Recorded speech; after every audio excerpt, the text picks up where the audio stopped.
रहीम इस वक्त ग़ार हिरा पे मौजूद हैं। यहाँ हमने नवाफिल पढ़े।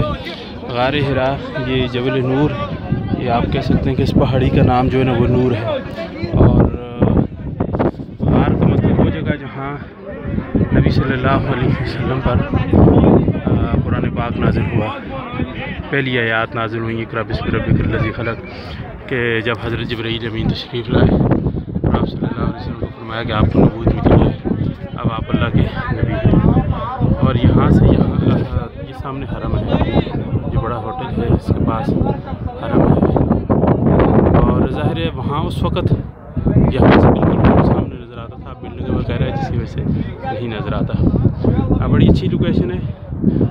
यहाँ इस तरफ हम देखते हैं तो नीचे जो है ना वो सारा शहर नज़र आ रहा है।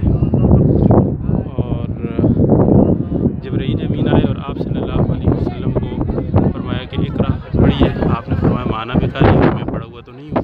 3 दफ़ा ये बात की, फिर जिब्रील अमीन ने आपको अपने सीने के साथ लगा कर भेजा। और फिर जो अनवरात होते हैं फरिश्ते से, वो नबूवत के अनवरात मुंतकिल हुए नबी सल्लल्लाहु अलैहि वसल्लम ने, और आपकी ज़ुबान पर आ गया इक़रा बिस्मि रब्बिकल्लज़ी ख़लक़। और इसके साथ ही यहाँ से कुरान पाक का आगाज़ हुआ। तो यहाँ पहुँच कर मैंने आपकी फैमिली के लिए बहुत सारी